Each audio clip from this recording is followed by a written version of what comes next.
Keep in touch with the Wolf Connection podcast on our Instagram handle at the Wolf Connection Pod, or email us your questions, comments, and guest ideas to podcast@wolfconnection.org. Thank you for your support, and howls to you all. Welcome to the Wolf Connection podcast. I'm your host, John Kaufman.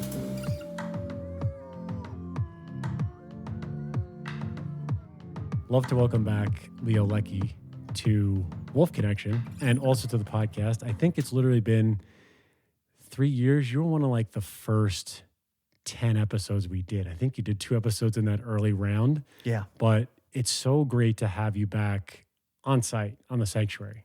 Yeah. It's just so cool to see you in person, because we've seen you on Zoom so many times, but just to have you back with us in the pack, it's just so nice to have you here again. Well, thanks. It's fantastic to be here. It's so wonderful to be back. I mean, I was working a program this morning, and with a really, really great population that we're working with, transition age youth, and we're, providing the motivation they need to transition onward into, whatever trajectory and journey they might go on, and we're providing them that support. And I've been doing this virtually since, for the last 4.5 years. Say, yeah, 4.5 years of working remotely and doing our virtual and our online offerings as far as programs go.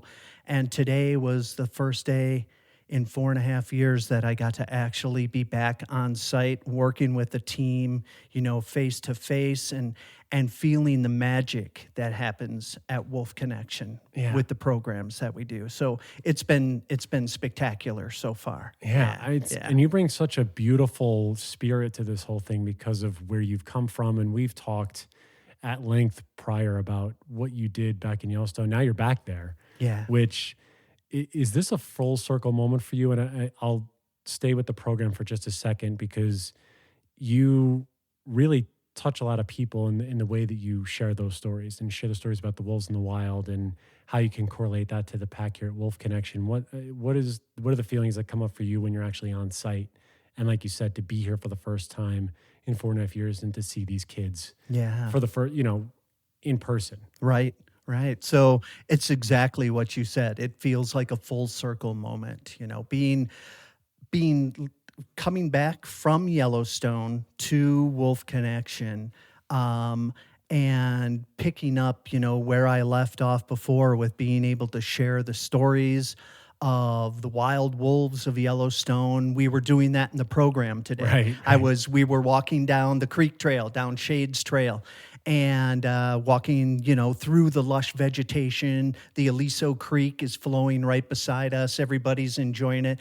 And I'm talking about things like the genetic memory of dogs and why your dog licks your face and why your dog might move around on the couch a few times before it finally settles down, and that comes from a genetic memory from wolves that, they originated from.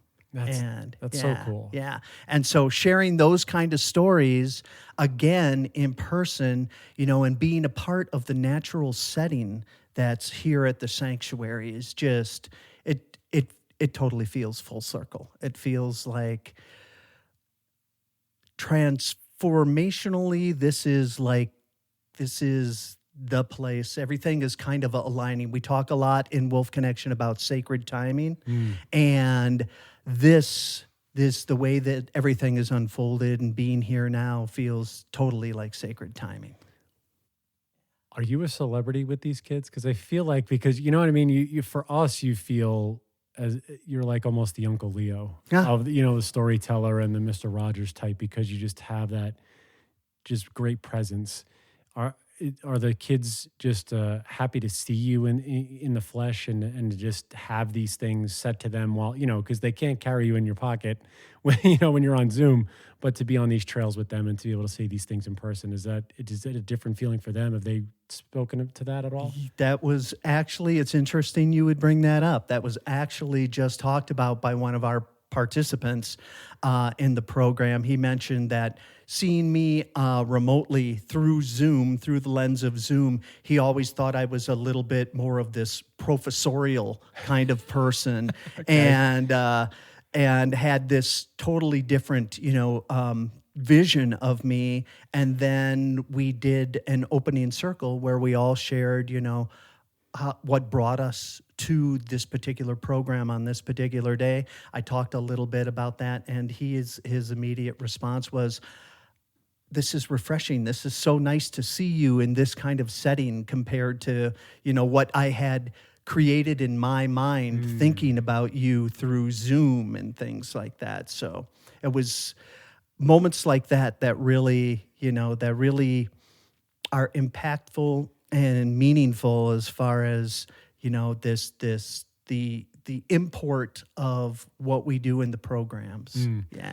I mean, you bring, like I said, the special aspect that you bring. And I was just thinking about the other day when I knew you were going to be on site, that first day that we all met you when you came to the gate. And I think you had a red car at that time, right? And you were right, I did. right behind us.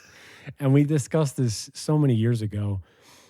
But the track for you, and you say sacred timing, full circle moment, you're not back in Yellowstone. And it feels as though when we've spoken offline and through text, and you've done such an amazing job, not only helping Stephen and I with these incredible guests, because you just have this way of, being this conduit so that people, connect to this place, connect to us on the podcast. But what's it for you to go back to a place that clearly resonates with you far beyond your time with us and where you started, and now it seems like you've picked right back up where you left off back in Yellowstone. Yeah. It has been nothing short of, it's been even more incredible than I thought it would be. Yellowstone has been my spiritual center and spiritual core, and being back now at this point is, boy, let's see if I can I don't know if I can find words for it. It's just, it's gone beyond what I expected it to be. As you know, somebody who loves this space, loves being around wolves and the spirit of wolves, but also being in a natural setting like we have here at, the sanctuary. I lived in a number of different places before coming back to Yellowstone, and I missed what I was clearly missing something. And once I got back to Yellowstone, I got back in touch with exactly what I was missing, and that's that sense of being taught and learning from what nature, has to unfold before you. And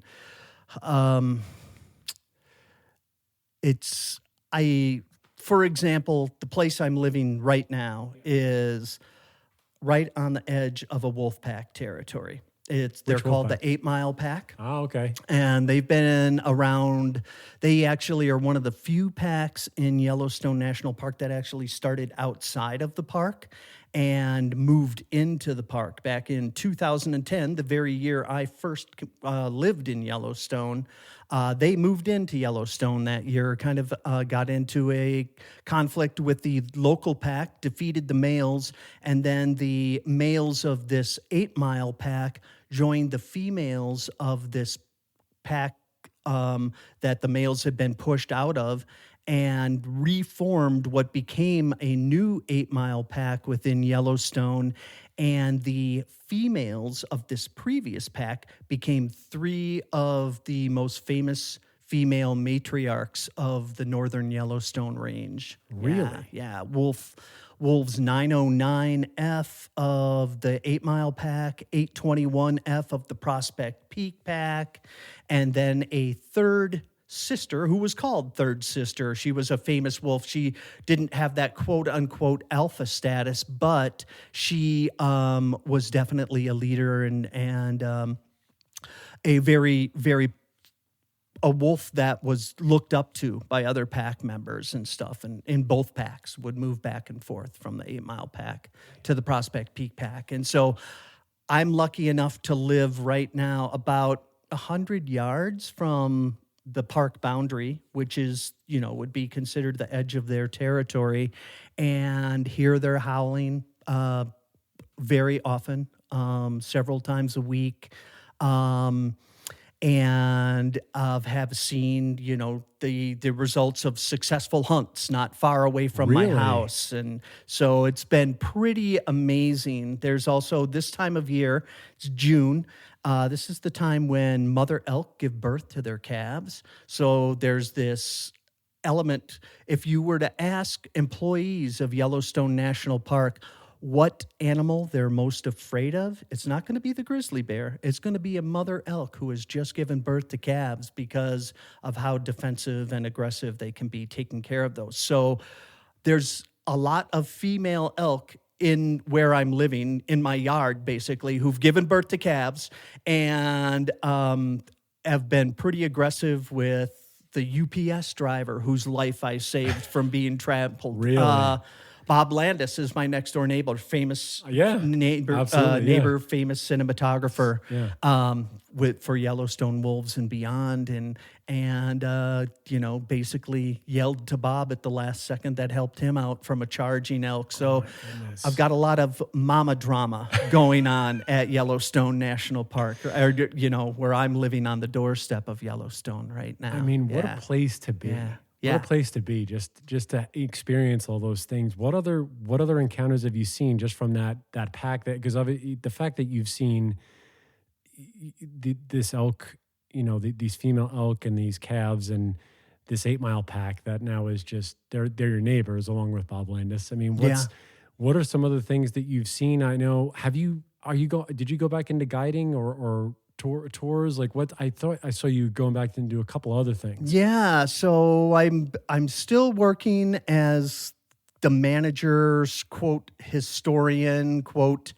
archivist for the Yellowstone Wolf family tree. Right. Which is this family tree of Yellowstone wolves on ancestry.com, largest and most unique family tree within ancestry.com. We've got something like 900 human guests and coming up to about 1,400 Yellowstone wolves on there. And this features their life stories, their genealogy / pedigree.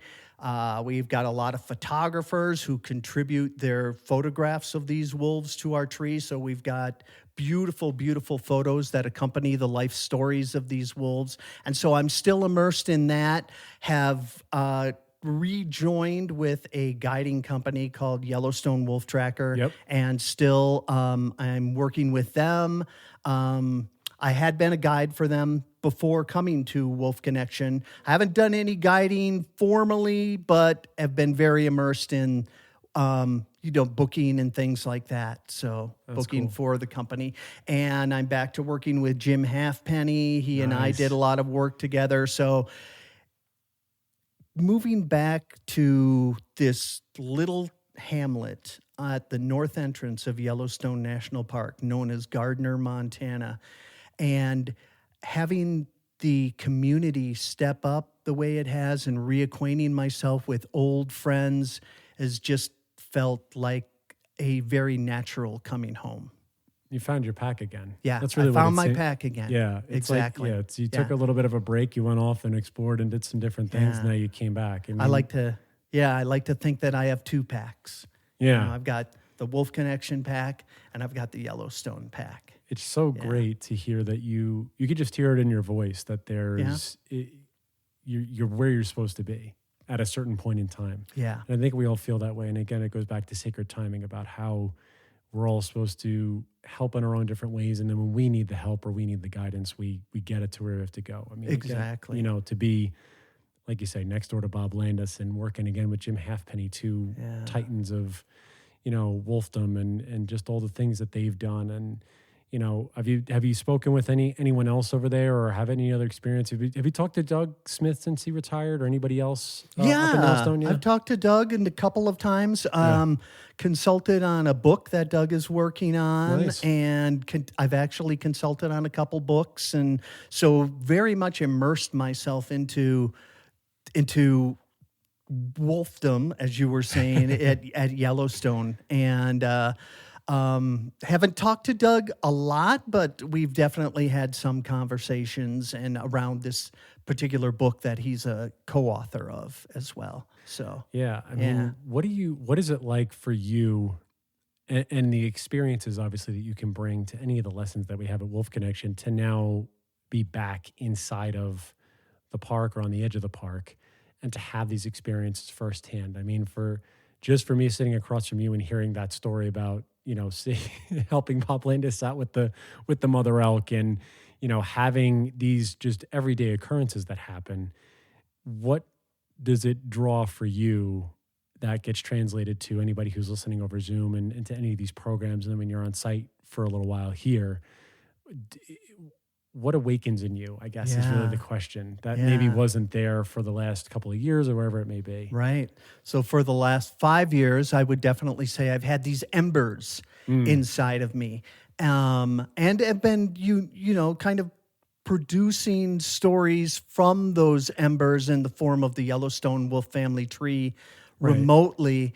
But once I got back to Yellowstone, there was a spark, Mm, and it happened just by being out there. For example, I've taken a few people out to see a very famous wolf's den that she doesn't use anymore. 907, who is the matriarch of the Junction Butte Pack. yeah. She is the oldest known wolf in the park right now at 11 years old. She just had a litter, didn't Yeah, she? she just gave birth to her ninth straight litter of pups. Yeah, only one of the litters did not survive, but she's given birth to 9 straight litters of pups. She's been kind of the rock around, we talk at Wolf Connection about the calm leadership of being, a lead wolf in a Right. given pack. And she represents that. The Junction Butte Pack has had their fair share of drama that has happened over the years, and she's been kind of the rock upon which the rest of the pack members will coalesce. And she's been doing this since 2016, and she's done this all with one eye, similar to Coda, who we have at Wolf Yeah. Connection. She lost her left eye 7 years ago in 2017. So for the last 7 years of her steady leadership of this pack, she's done it all with one eye, and she also has a number of diseases that she carries as a female wolf in the pack, one of them being a new disease that's being discovered called Toxoplasmosis gondii. Yes. And you might have had other people on talking about that, I think, as Yep. a matter of fact.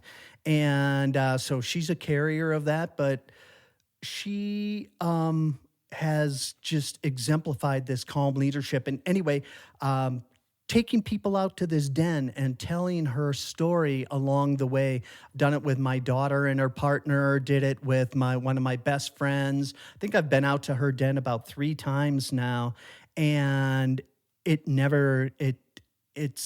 always an adventure. And just being in the space where she has been, where that wolf pack has been, being within sight of the Junction Butte Pack's current denning area, as I'm talking to people about the pack, it's very very inspirational, and like I said, sparks these embers inside of me for sure.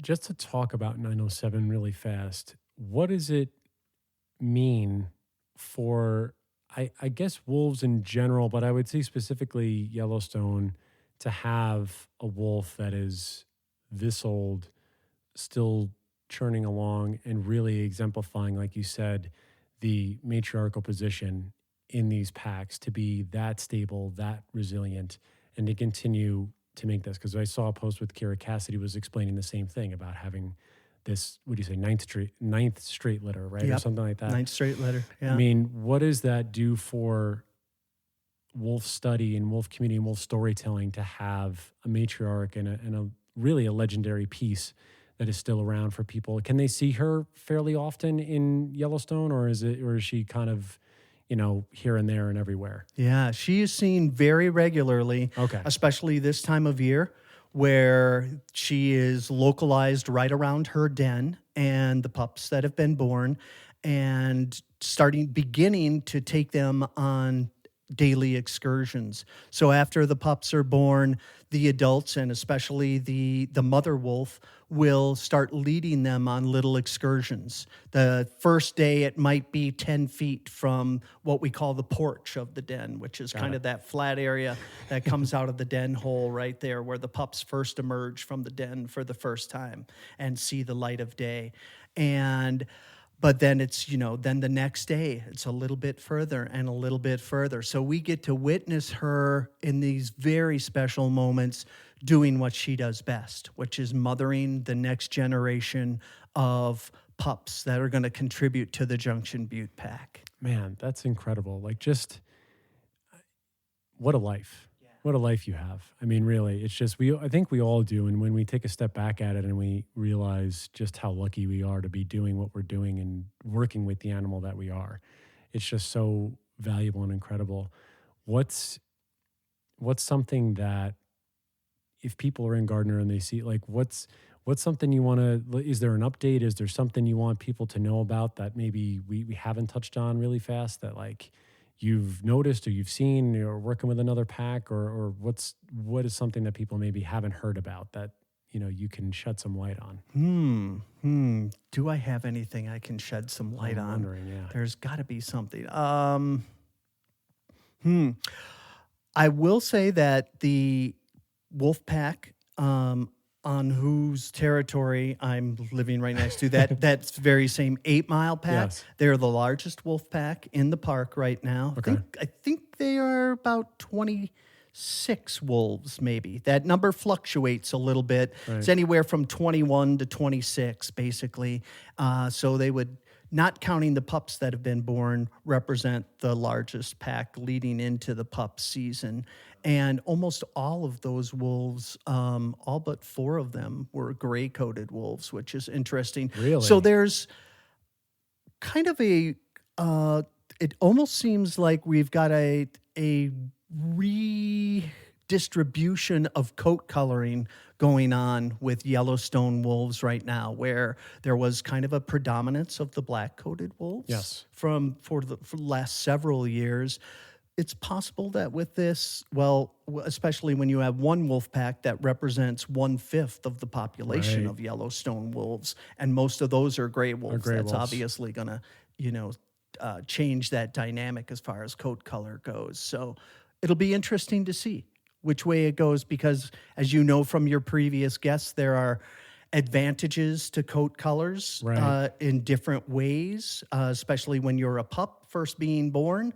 And there's these interesting studies that are emerging on how wolves are specifically choosing mates of a different coat color to enhance and perhaps prolong or give better chances to their offspring when they're born, and interesting things like that. Yeah, I've seen there's a lot of studies that are starting to come out. I want to say the park is starting to, I think there's I don't know if Dan Stoller's leading it. Somebody's leading that study about black coat versus I think gray coat, and why there's been this shift. Yeah. But man, you just have so much insight, and it's been, it's a quick convo, but it's always good to catch up with you. It's great to once again have you on site for a little bit of time, and just to really just dive deep into your brain and to hear all these wonderful stories, and just to, see them in person, to have you back, like you said, on the sanctuary, and be involved with us and the volunteers and the staff and the kids, so that people can see you. It doesn't go unnoticed. So I hope you know that. And it's really great to have you back just for a little bit of time. Thanks, John. That's wonderful to hear. And I feel the same way. It's wonderful to be back here and be a part of, the incredible things that are being done here at Wolf Connection, and give me a chance to tell stories, which is something I always love to do. So you're a great story. You had me before. I mean, I was just sitting here in awe with my, just staring. I'm like, oh, just give me some popcorn and I can sit and listen to Leo all day. But though, and like I was telling you before, and I'll say it while we're here before we sign off, people have just always ask about, get Leo on the podcast. And I think this is your 3rd time on. So you've been on before, and those of you that have wanted to have him on, I wanted to have him back anyway, because I know Leo was going to be in town.